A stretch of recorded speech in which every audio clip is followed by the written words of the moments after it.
आज हम डिस्कस करते हैं एक्स रेज की डेफिनेशन और एक्स रेज की प्रोडक्शन।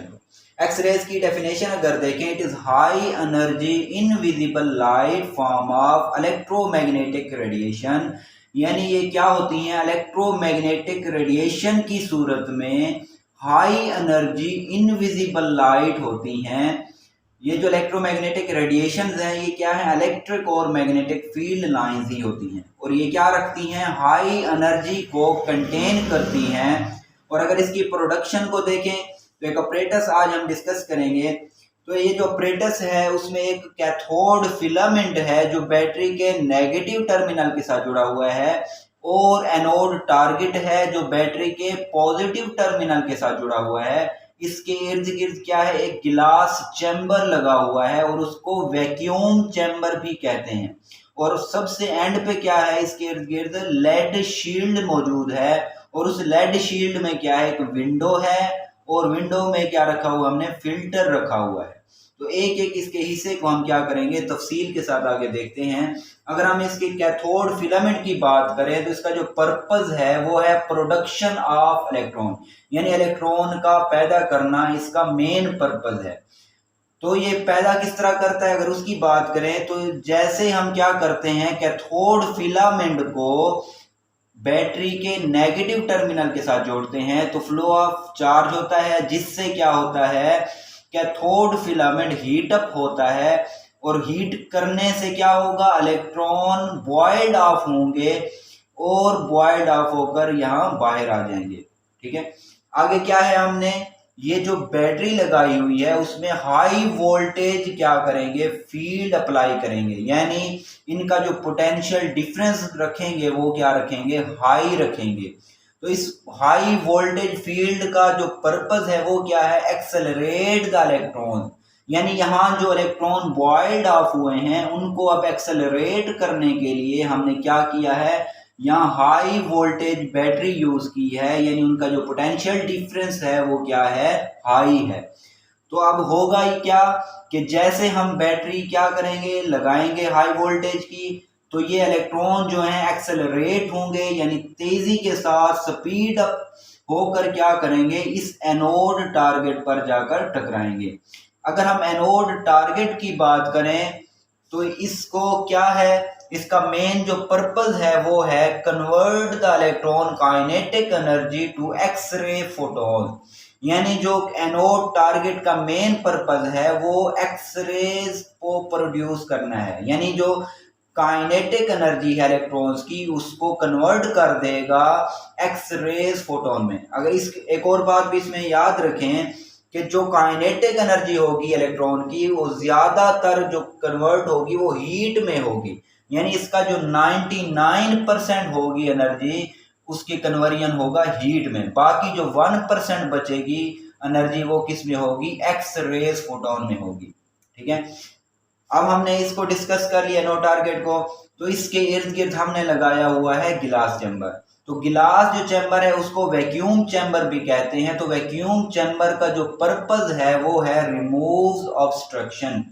तो ये क्या करता है? जो हर्डल्स होती हैं उनको रिमूव करता है। हर्डल्स किन के आगे आएंगी? इन इलेक्ट्रॉन्स के आगे, यानी अगर इन इलेक्ट्रॉन्स के आगे जो हर्डल्स हैं उनको क्या करेंगे? रिमूव करेंगे। उसका पर्पस क्या है रिमूव करने का? ताकि ये जो इलेक्ट्रॉन हैं वो सीधा जाकर इस टारगेट पर जाकर टकराएं। ठीक है, ये ना हो कि वो स्ट्रे हो जाएं, भटक जाएं हर्डल्स की वजह से और वो सही टारगेट तक ना पहुंच सके। तो इस वजह से क्या करेंगे? हम हर्डल्स को हटाएंगे, यानी इसमें मौजूद जो गैस होगी उसको रिमूव करेंगे, यानी उसका जो प्रेशर होगा उसको कम करेंगे। ठीक है, अब उसको प्रेशर को कम करने के लिए यहाँ हम क्या कर देंगे? वैक्यूम क्रिएट करेंगे, इसलिए इसको क्या कहेंगे? वैक्यूम चैम्बर भी कहेंगे। अब हमने इसमें क्या किया? वैक्यूम चैम्बर क्रिएट किया। तो वैक्यूम क्रिएट करने से क्या हुआ? वहां जो हर्डल्स थी यानी गैसेस जो मौजूद थी वो क्या हो गई? कम हो गई, जिससे इलेक्ट्रॉन क्या हुए? सीधा एनोड पर जाकर टकराए। ठीक है, इसके बाद क्या है हमारे पास? लेड की शील्ड मौजूद है। तो इस जो लेड शील्डिंग है इसका मेन पर्पस क्या है? Contain stray electrons and X rays, यानी जो अब कुछ इलेक्ट्रॉन्स होंगे और जो कुछ उसमें एक्स रेज होंगी जो प्रोड्यूस हो रही होंगी वो भटक जाएंगी, स्ट्रे हो जाएंगी। तो उनको रोकने के लिए, ताकि वो बाहर ना निकल सकें, क्योंकि जो एक्स रेज होती हैं वो काफ़ी ख़तरनाक होती हैं, इसलिए क्या करेंगे, उसको रोकने के लिए हम लेड शील्ड यूज़ करेंगे। अब लेड शील्ड क्यों यूज़ कर रहे हैं, तो यहाँ हमने एक और गिलास कवर भी यूज़ किया हुआ है, तो वो क्यों नहीं रोक पा रहा। तो उसको देखें तो जो गिलास होता है वो सिलिकॉन डाइऑक्साइड से मिलकर बना होता है और सिलिकॉन एटम मौजूद होंगे उसमें।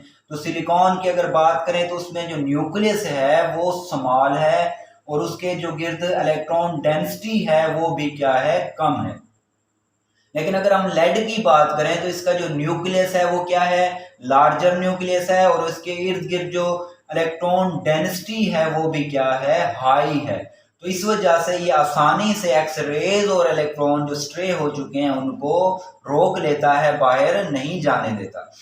इसके बाद क्या है, यहाँ हमने विंडो लगाई हुई है ताकि जो एक्स रेज यहाँ प्रोड्यूस होंगी इलेक्ट्रॉन के यहाँ टकराने की वजह से यहाँ क्या पैदा होंगी, एक्स रेज प्रोड्यूस होंगी। तो उन एक्स रेज को हमने क्या करना है, यहाँ से बाहर निकालना है, ठीक है, इस विंडो से, ताकि वो बाहर निकले और जो बॉडी है उस पर टकराएं और जो हड्डियां हैं, जो उसमें बोन्स हैं, जो उसमें कोई फ्रैक्चर मौजूद है तो उसको डिटेक्ट कर सकें। तो इसलिए क्या होगा, हम उस हिस्से को ही विंडो यानी विंडो वाली साइड पे पेशेंट को क्या करेंगे, ले आएंगे और उसी बॉडी के एक मखसूस हिस्से पर ही उन एक्स रेज को टकराएंगे, ठीक है।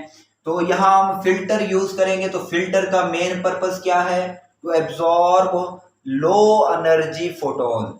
यानी ये क्या करेगा, जो फिल्टर होगा, मिसाल के तौर पर एल्यूमिनियम की थिन शीट हम यूज करेंगे तो वो क्या करती है, लो जो एनर्जी फोटोन्स होते हैं उनको एब्जॉर्ब कर लेती है। तो अब लो एनर्जी फोटोन्स को क्यों एब्जॉर्ब किया जा रहा है, उसका मकसद क्या है, तो उसका मकसद ये है कि जो लो एनर्जी फोटोन्स होते हैं वो क्या करते हैं, हमारी बॉडी के अंदर तक घुस नहीं पाते, यानी हड्डियों तक नहीं पहुंच पाते, तो वो हमारे जिल्द तक जाते हैं और उसको डैमेज कर देते हैं। तो उसका हमें कोई फायदा नहीं। तो इस वजह से क्या करते हैं, हम उसको एब्जॉर्ब करा लेते हैं ताकि जो लो एनर्जी फोटोन्स हैं वो एब्जॉर्ब हो जाएं, बाकी जो हाई एनर्जी फोटोन्स हैं वो क्या हों, बाहर निकलें और वो हमारी हड्डियों तक पहुंचे और उसमें जहां हड्डियों में फ्रैक्चर हुआ है उसकी हमें सही मालूमात दें, ठीक है। तो इस वजह से हम क्या यूज करते हैं, उसमें फिल्टर यूज करते हैं। तो यहाँ हम फिल्टर यूज करेंगे तो हाई एनर्जी जो फोटोन होंगे वो बाहर निकलेंगे और वहाँ जो पेशेंट मौजूद होगा उसके बॉडी से जाकर टकराएंगे और वहाँ हड्डियों में जाकर टकराएंगे और वहाँ हमें हड्डियों की सही मालूमात देंगे कि किस जगह फ्रैक्चर मौजूद है।